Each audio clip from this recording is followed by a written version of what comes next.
Good morning, ladies and gentlemen, and welcome to the Coffee with Craig show. We'll be talking about commercial real estate in Central and Eastern Europe. So good Thursday morning, ladies and gentlemen, and welcome to this special edition of the Coffee with Craig show.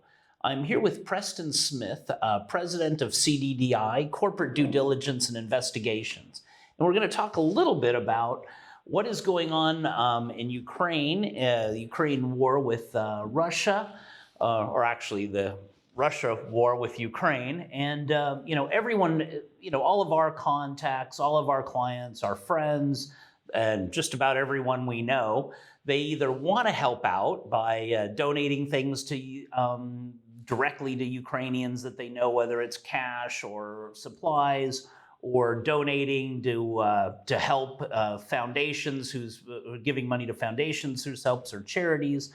And there's been a lot, literally in the last month, if not thousands, and I've gotten a lot of emails just from people I've never heard of and companies I've never heard of saying, hey, send money to Ukraine, send money to help Ukrainians out.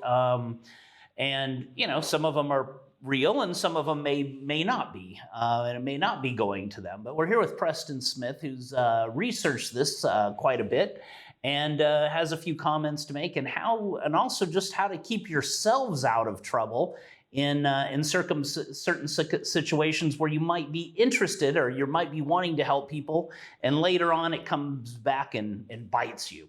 So Preston, welcome back to the Coffee with Craig show. Thanks Good to see you. And I know it's been about 6 weeks now with the Russia, or 8 years and 6 weeks with this Russia-Ukrainian war. Yeah. And but just talking about the last 6 weeks, and everyone seems to have gotten together, or at least appears that they have in some cases, and to help out Ukrainians and refugees, and even frontline people with different kinds of things.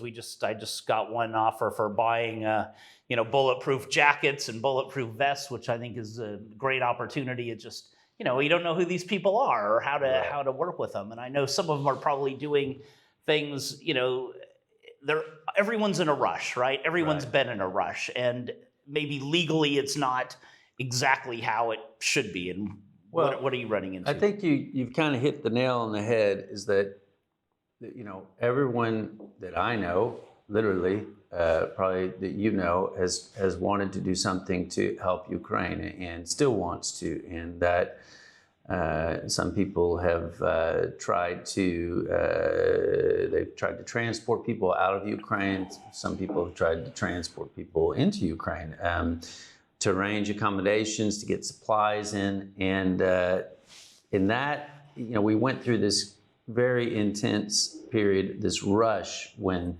this second invasion, because really we've had an ongoing war, as you mentioned, for years in Donbass.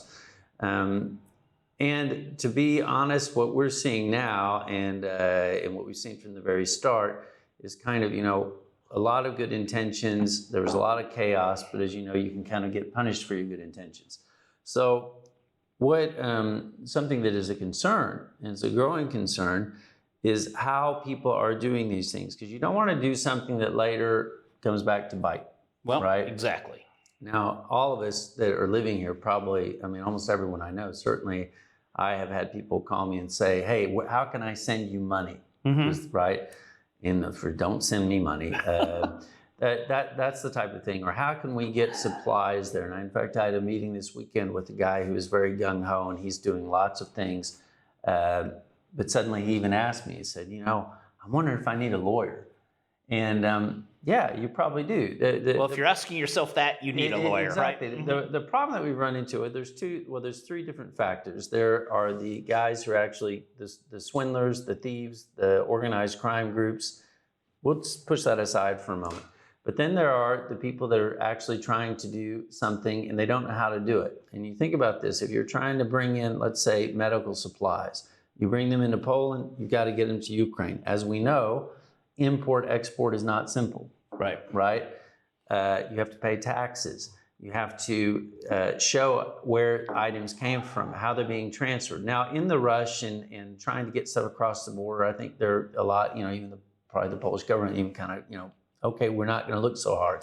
But when you actually take a look at how things function, later, I'm afraid there are going to be people who are going to show up and say, why am I being audited? And why am I being fined? And I didn't do anything. I wasn't trying to break the law. You know, these types of things people are going to have to start paying attention to. The other issue is that people, and I'm seeing this all the time on various forums, where here we're doing this, we're doing that, and here's a bank account. Send the money to the bank account. And you think, well, who would do that? Well, lots of people do that. It looks legitimate. There's a bank account. You want to do the right thing, you send the money. But we already have seen and we know that some of these organizations are just not legitimate, right? Well, even if it is legitimate, you still are sending the money. You've got to prove 3 years from now when you get audited. Well, I mean, you can send the money, but if you write it off on your taxes, you need to send it to a legitimate destination, obviously, right? You can't. There are things that you have to pay attention to your paperwork, but you also don't know who you're sending it to. Or, for example, I'm not going to get too much in the details, but let's say you have that you were trying to load up a truck with goods that are needed in Ukraine. Right. I got it. I get it. I'm with you. You transport that, you somehow get it across the border, and the goods are distributed, right?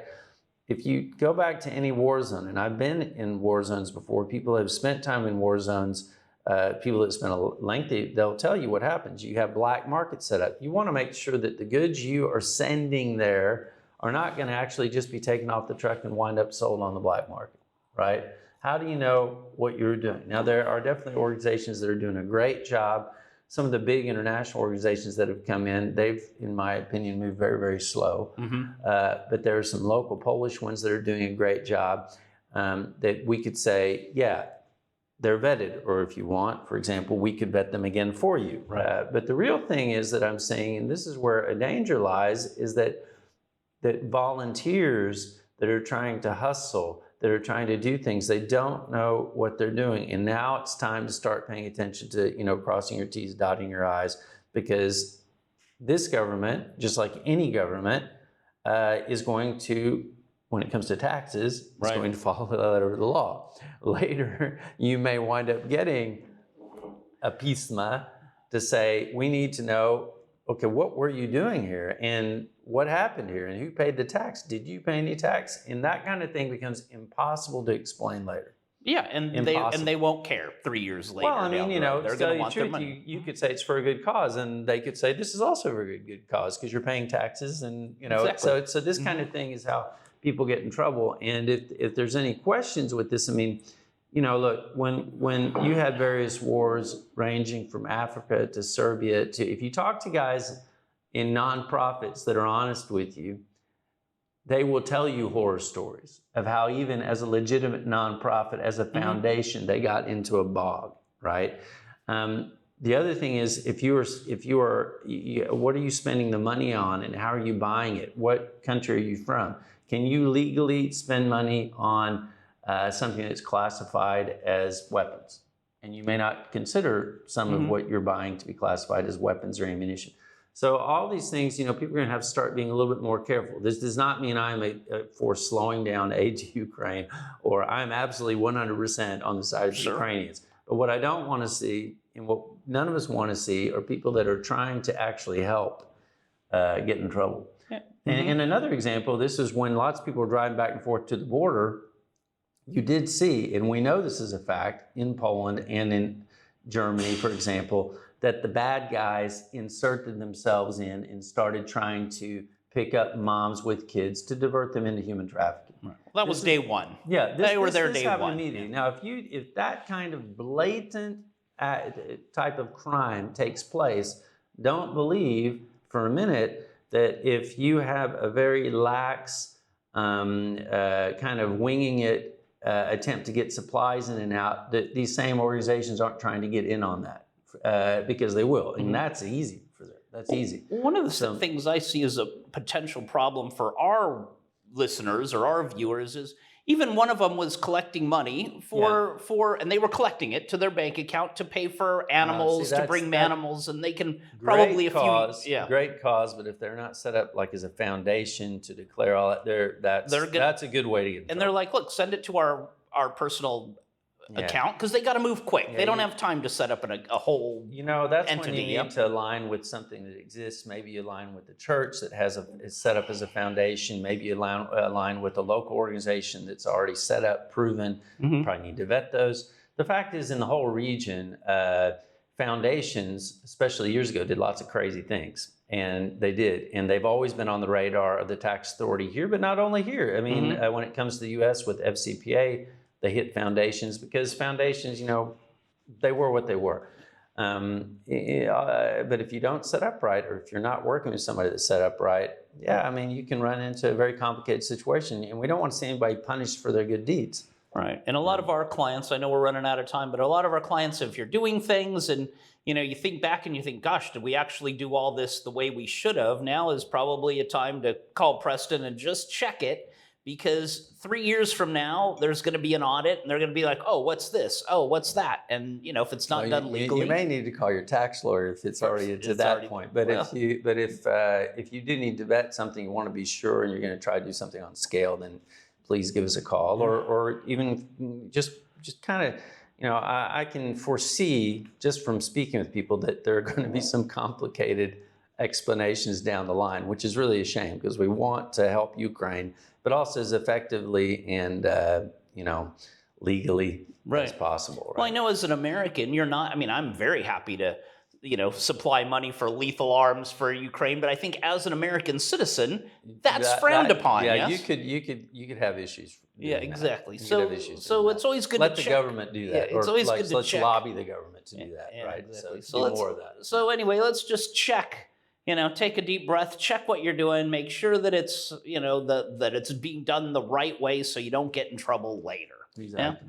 Yeah? Okay, so Preston, thank you for being on the show. We really appreciate it. We know you're doing a lot of work every day and helping these refugees finding places to stay, and great to see it happening. And it's always everyone that we know is really trying, or at least doing a lot of things to help either people in country or get out of the country. So anyway, we just thought we would touch on this, considering it could be an issue later on for yourselves or your companies. So thank you all for watching Coffee with Craig. Enjoy the rest of the week, and we'll see you Friday for the next show. Again, Preston, CDDI, thank you very much for joining us on the show. Click here to subscribe to the Coffee with Craig show, and don't forget to share it with your friends.